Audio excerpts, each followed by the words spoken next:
নারীর টানে ঈদে বাড়ি ফিরতে অগ্রিম টিকিট সংগ্রহে কমলাপুর রেল স্টেশনে নেই ঘরমুখো মানুষের চিরচেনা ভিড়।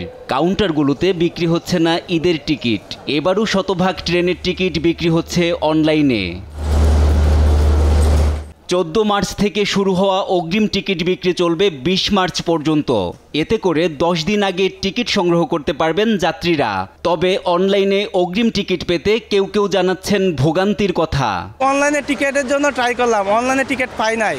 তারপরে আমি কাউন্টারে আসছি, কাউন্টারে বলে অনলাইনে টিকিট। তা আমরা কোথায় যাব? সাধারণ সময় যেভাবে কাটি ওখানে সিলেক্ট করা একদম কঠিন হয়ে যাচ্ছে। টিকিট শো করতেছে কিন্তু আমরা ওখানে সিলেক্ট করতে পারছি না। 28 মার্চের টিকিট 18 মার্চ, 29 মার্চের টিকিট 19 মার্চ এবং 30 মার্চের টিকিট পাওয়া যাবে 20 মার্চ থেকে।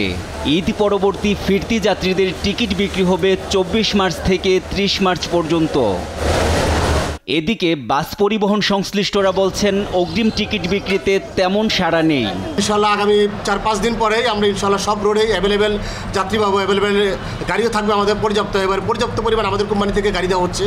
ইনশাল্লাহ আমরা আশা করি 2-4 দিনের মধ্যে আমাদের পর্যাপ্ত যাত্রী থাকবে, পর্যাপ্ত যাত্রী আমাদের চাহিদা বাড়বে।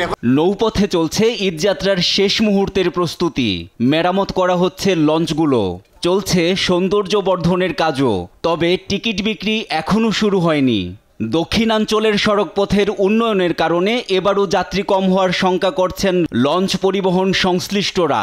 মালিকেরা বলতেছে যে ব্যবসা করতে পারবে কি পারবে না, এটা তারা হিমশিম খাচ্ছে যে তেলের টাকা আমরা নিয়ে আসতে পারবো কি পারবো না।